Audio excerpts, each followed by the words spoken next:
हाँ जी, आज सुबह लगभग 8 बजे के आसपास एक बिल्डिंग जो श्रीमती रंजना जी की थी वो गिर गई। 5 मंजिला बिल्डिंग थी, वो गिर गई और उसके साथ 3-4 बिल्डिंग्स और हैं जो थ्रेटन लग रही हैं, हमें वल्नरेबल लग रही हैं। तो उनमें से हमने लोगों को खाली करवा दिया है, लोगों को किसी और जगह शिफ्ट करने को कहा गया है और इसलिए कि ऐसा ना हो कि और नुकसान ना हो कोई। हालांकि जान का कोई नुकसान नहीं हुआ है क्योंकि वो बिल्डिंग जिसमें जो गिरी है वो कल रात को ही खाली करा दी गई थी और उसके साथ 3-4 बिल्डिंग्स और हैं जो लग रही है ऐसा कि वल्नरेबल हो गई हैं उस बिल्डिंग के गिरने से और जगह भी धंस रही है। तो लगभग 5 मकानों को खाली कराया गया। ये वजह क्या है? वजह तो इसकी तो छानबीन करनी पड़ेगी।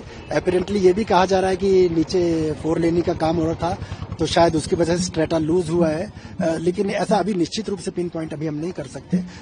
डेफिनेटली इसमें छानबीन होगी मैटर में आगे, तब पता लग जाएगा कि क्या कारण रहे इसके गिरने के।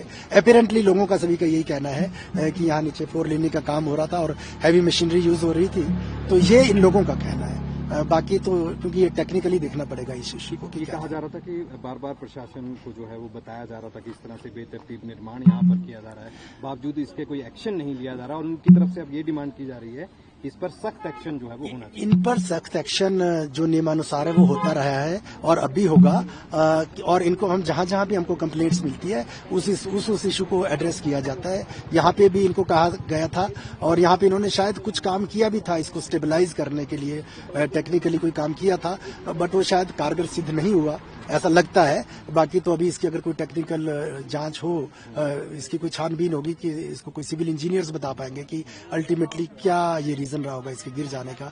पूर्णतया वो 4 लेनी का ही काम है या कुछ और है ये अभी कह नहीं सकते, पर यहाँ के लोगों का सभी का यही कहना है कि ये 4 लेनिंग जब हो रही थी तो बहुत सारी हैवी मशीनरी और कटिंग यहाँ हो रही थी, तो उससे ये आहिस्ता आहिस्ता जो है जमीन दरकने का खतरा बन गया था। कंपनी पर FIR होगी अगर गलती पाई जाए? अब देखेंगे नियमानुसार जो भी हो। कोई फौरी राहत या फिर जो फौरी राहत जो रिलीफ मैनुअल के हिसाब से वो दी जा रही है, अभी दी भी गई है और इसका जब पूरा केस बनेगा तो और भी जितना रिलीफ मैनुअल में हो पूरा पैसा दिया जाएगा।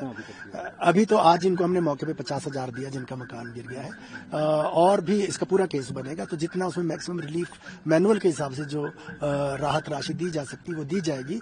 और जो कंपनी जो यहाँ काम कर रही थी अगर ये प्रत्यक्षतः ये लगता है कि उन्हीं के कारण से ये 4 लेनिंग सी बसें गिरा है तो हम ये पूरा प्रयास करेंगे कि वो कंपनी या NHI के माध्यम से इनको फुली कंपनसेट करें। और जो परिवार हैं जो जिनको मकान खाली कराए गए हैं ज्यादातर किराएदार थे, क्या इनके लिए आगे क्या व्यवस्था है? इनके लिए अभी देखेंगे कि ये जो एक मकान गिर गया है बाकी के 4-5 मकान कितने अनसेफ हैं। अगर ये देखेंगे सिविल इंजीनियर्स इसको कि अगर ये सेफ हैं तो वापस उनको यहाँ पे हम रिहैबिलिटेट। कितना परिवार है सर? ये 5 बिल्डिंग्स हैं। 5 बिल्डिंग में कुछ मकान मालिक हैं उसके और कुछ किराएदार भी हैं।